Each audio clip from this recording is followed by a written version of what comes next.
ভাই, সার্বিয়ার সরকার তো পদত্যাগ করেছে। এখন তো সার্বিয়ার ভিসা অন্ধকার। কি হবে, ভিসা কি হবে? আগে পরে তো তাও একটা আশাই ছিলাম, আজ না হোক কাল ওয়ার্ক পারমিট পাবো, কাল না হয় পরশু অনলাইন হবে, অ্যাপ্রুভাল হবে, ভিসা পাবো। 5 মাসের জায়গায় 6 মাস, 1 বছর, যাই লাগুক, ফাইনাল একটা ভিসা পাবো। কিন্তু এখন যে ওই দেশের সরকার পতন হয়েছে, প্রধানমন্ত্রী পদত্যাগ করেছে, তাহলে কিভাবে ভিসাটা পাবো? এই অন্ধকার কতদিন থাকবে ভাই? আমরা কি স্বপ্ন, টাকা পয়সা, মানে আর বাড়ির বকাঝকা কত খাবো? কবে হবে সেই সার্বিয়ার স্বপ্ন পূরণ? কবে গিয়ে একটা পিকচার তুলে ফেসবুকে আপলোড করবো, হ্যালো সার্বিয়া? দর্শক, আমি রাজীব খান, ওয়েলকাম করছি দেশ প্রবাস ভীষণ ইউটিউব চ্যানেলের আজকের এই সার্বিয়ার এই স্পেশাল ভিডিওতে। আজকের ভিডিওটি খুবই গুরুত্বপূর্ণ হতে যাচ্ছে, কারণ আজকের এই ভিডিওটি কেউ স্কিপ করবেন না।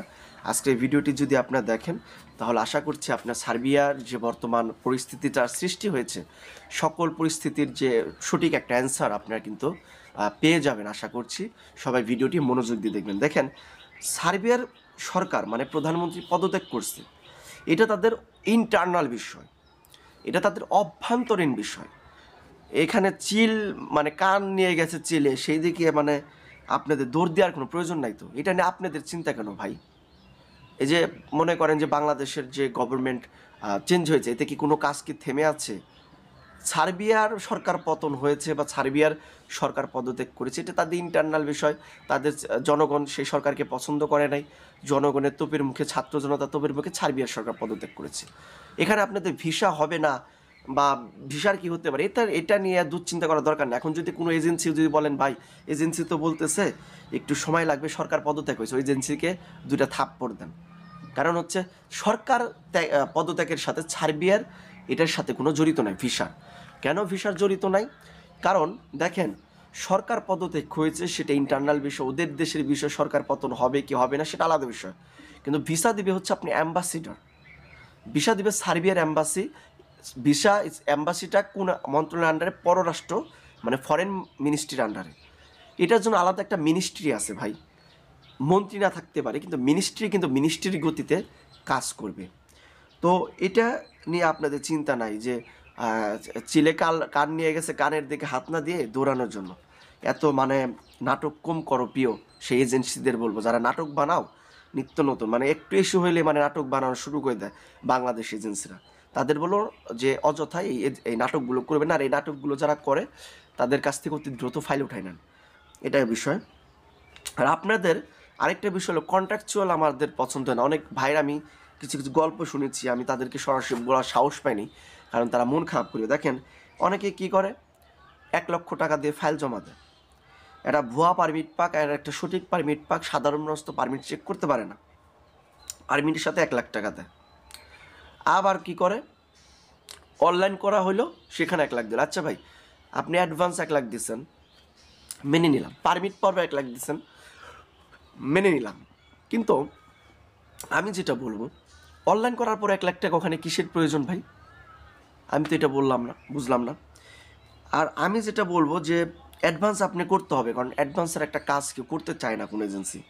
এখানে আপনি অ্যাডভান্স 50,000 টাকা বা ম্যাক্সিমাম 1 লক্ষ টাকা আপনি অ্যাডভান্স করতে পারেন যদি বিশ্বস্ত লোক হয়। এরপর আপনি কন্ট্যাক্ট এভাবে করতে পারেন যে ভাই, অ্যাপ্রুভালের পর অথবা ভিসার পর টাকা।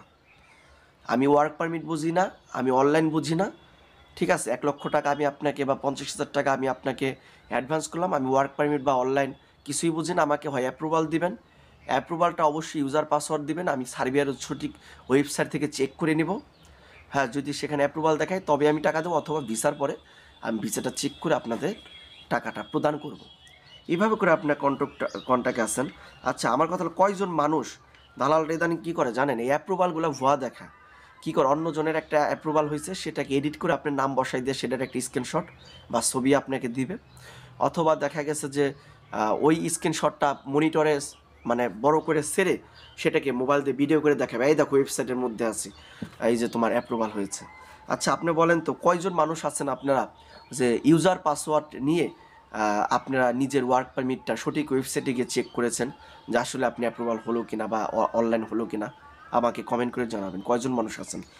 যদি সত্যি সত্যি যদি, আমি যেটা বুঝি, সত্যি সত্যি যদি আপনার ওয়ার্ক পারমিটটা অনলাইন করা হয়, সত্যি ওয়ার্ক পারমিটটা যদি জেনুইন হয়, সব কিছু যদি সঠিক থাকে, তাহলে আপনি কি ইউজার পাসওয়ার্ড দিতে এজেন্সির সমস্যা কোথায়?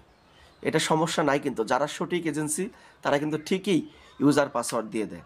তা আপনারা চেষ্টা করবেন যে ইউজার পাসওয়ার্ডটা তাদের কাছ থেকে নেওয়ার জন্য, নিয়ে সঠিকভাবে চেক করে লেনদেন করবেন। অযথা এই যে স্ক্রিনশট বা একটা ভিডিও ফুটেজ দেখে, একটা পেপার ফটোকপি দেখে আপনারা বা একটা ভিসার কপি দেখে আপনারা কেউ টাকার লেনদেন করেন না।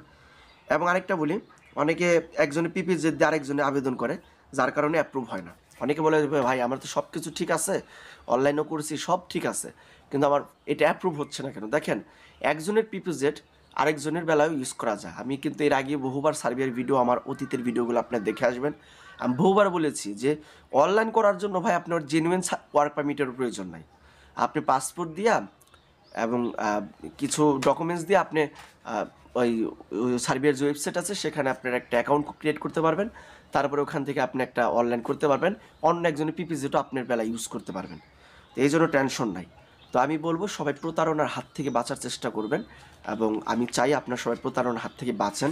কারণ সার্বিয়ার অবস্থা এখন একটু রেশিও কিছুটা শিথিল থাকবে, যেহেতু শীতকাল।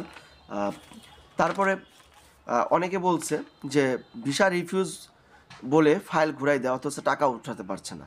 হ্যাঁ, ভিসা তো উঠায় রিফিউজ বলে দেবেই। সার্বিয়াতে আমি যেটা দেখেছি 95% সাপ্লাই কোম্পানি, 5% ফ্যাক্ট পারমিট। তো আমি বলবো এখন যেহেতু সরকার ওইদিকে চেঞ্জ হয়েছে বা সামনে নতুন সরকার আসবে, দেখা গেছে যে এই যে সাপ্লাই কোম্পানিগুলো আপনার বেশিরভাগ চেষ্টা করবে বিজনেস করার। তো সাপ্লাই কোম্পানি থেকে এবং ফ্যাক্ট পারমিট থেকে বেঁচে থাকার চেষ্টা করতে হবে আমাদের, এবং প্রয়োজনে আমাকে আপনি ইনবক্স করবেন।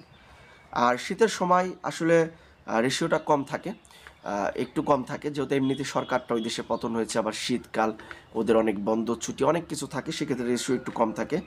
আর কন্ট্রাক্টে অনেকে বলেন যে ভাই ওয়ার্ক পারমিট ছাড়াই, কোনো কিছু ছাড়াই যে আমি ভিসা করে দেবো। আমাকে একজন বলেছিল ভাই আমরা ওয়ার্ক পারমিট দেবো না, কিচ্ছু দেবো না, ডাইরেক্ট অ্যাম্বাসিতে যায় অ্যাপয়েন্টমেন্ট ছাড়াই একদম স্টিকার করে নিয়ে আসবো। এটা সম্পূর্ণ ভাওতাবাজি কথা ভাই। ঠিক আছে, আপনি যে কক্সবাজারে যেতে চান অন্তত বাসে যান, আর ট্রাকে যান, আর বিমানে যান, আপনি যেতে হবে। ঠিক তেমনি আপনি যদি ওয়ার্ক পারমিটে ভিসায় যদি যেতে চান, তা আপনি যে ওয়ার্ক পারমিট দিবেন, আপনি কি ভিসা দেবে কীভাবে? তাহলে কি আপনি কি শুধু ওই দেশে ফালাই দেবে নিয়া?